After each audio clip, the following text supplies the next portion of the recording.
What happens when a beloved series comes back as a film and then, oh my god, leaks months before the premiere? Today, we are cracking open Avatar Aang: The Last Airbender and the mess, the magic, and the moral of the story.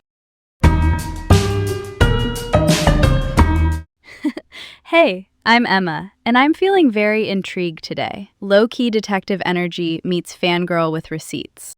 So, let's talk Avatar Aang: The Last Airbender. This is the 2026 animated film directed by Lauren Montgomery, who, quick primer, she's an Avatar veteran from the original series and the Korra days. It's the first project from Avatar Studios, the division Nickelodeon set up in 2021 with franchise co-creators Bryan Konietzko and Michael Dante DiMartino as the creative leads. Big deal. The animation is that hybrid, 2D characters in 3D environments using deep canvas, which, Eli 5, means hand-drawn heart with blockbuster camera moves. The voice cast was re-centered for cultural alignment, which is a choice I love. Eric Nam voices Aang, and Steven Yeun steps in as Zuko. It's a representation glow-up that actually matches the world's inspirations.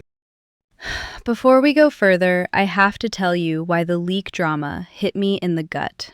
Years ago, I had tickets to this tiny, exclusive concert. One night only, phones in locked pouches. The artist had teased a surprise collab.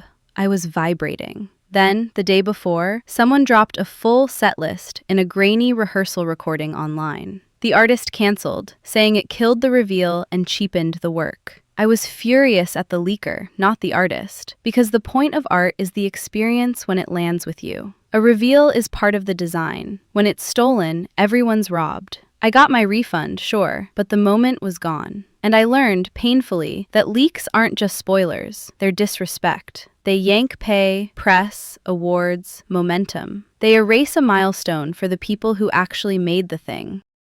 So, when parts of Avatar Aang leaked in April 2026, and then the whole film appeared in high quality, I felt that old sting. Animators and actors spoke up. Do not share this, because these are real humans whose careers and recognition get kneecapped. The leak changed the conversation around the movie before it even had its Comic-Con premiere. I hated that for them, even as I understood why fans went full raccoon in a trash bin over every frame. Complexity, honey.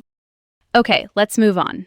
What is this film, actually? It continues the original animated series, with Aang and the gang older in the post-war era. Think of it like picking up your favorite book series years later, but now in movie form with a bigger canvas. Plot basics. Aang discovers Tagga, a surviving airbender tied to Avatar Sonam's staff. Quick defs. Tagga is a tragic figure whose airbending came from an ancient artifact. Avatar Sonam is a past avatar whose staff can channel spirit world energy and, yes, grant airbending. Wild. The Denied, a group of non-bending warriors led by Ji, want the staff for power and payback. Stakes go from spiritual to geopolitical when the staff starts rewriting who can bend. Aang faces the classic Avatar choice: quick power or long-term balance.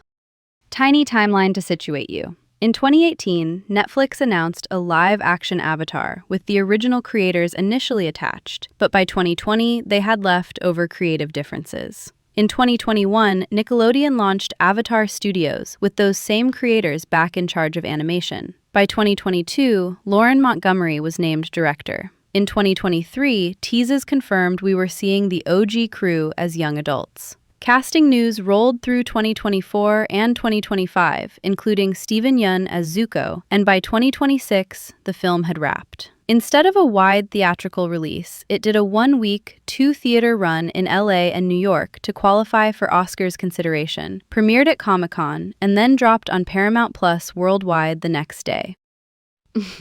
Now, important people. Lauren Montgomery brings inside the universe muscle memory. She storyboarded in the Aang era and supervised in Korra, which you can feel in how the action reads cleanly, even when the camera is doing Olympic-level gymnastics. If I were Lauren, stepping into a first out-of-the-gate Avatar Studios film would be thrilling and terrifying. Like, you get the keys to the glider, but the entire fandom is on the bison, watching your every move.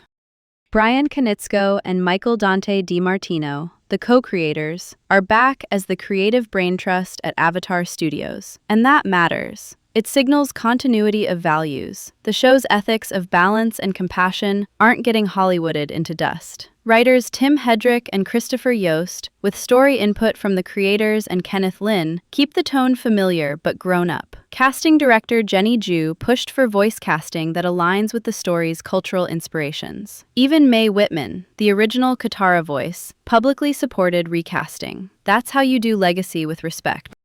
On the mic, Eric Nam brings a centered, gentle core to Aang. Steven Yeun taking on Zuko after voicing Avatar Wan in Korra is a flex. D. Bradley Baker returns as Appa and Momo, and honestly, those sounds are my emotional support blanket. Ken Jeong pops in as the classic cabbage merchant, and yes, the gag still slaps. Music by Jeremy Zuckerman, the franchise composer, now with a full orchestra. That budget bump shows up in the emotional swells and spirit world textures. On the art side, Flying Bark in Sydney led animation with Studio Mir in Seoul and Studio Puri contributing. The hybrid 2D over 3D deep canvas approach lets the bending breathe. You get hand-drawn soul with panoramic readable fights. It's form serving function, not just flashy tech for clout.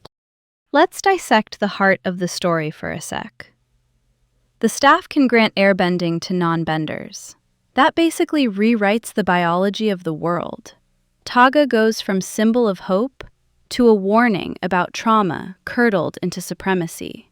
The denied get airbending, attack Republic City, and Aang almost loses himself in a corrupted avatar state. He remembers Monk Gyatso's teachings, rejects lethal payback, and destroys the staff. Consequences. The denied lose the granted power, Taga fades after a final moment of self-forgiveness, and Aang recenters the air nomad legacy on values, not force.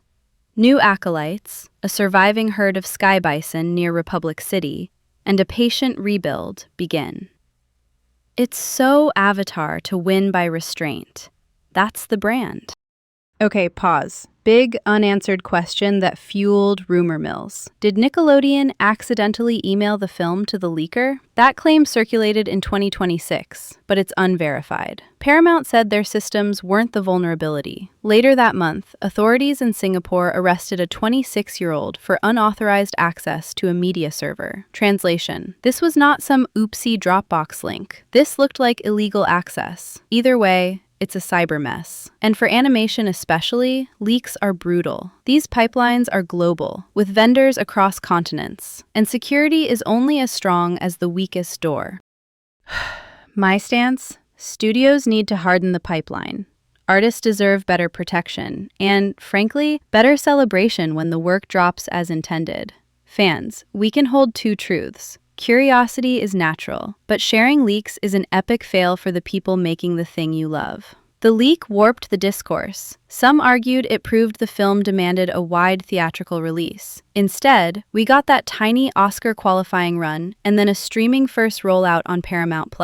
I get the strategy, but I also get why people wanted to see those deep canvas city shots on a massive screen with popcorn the size of your head.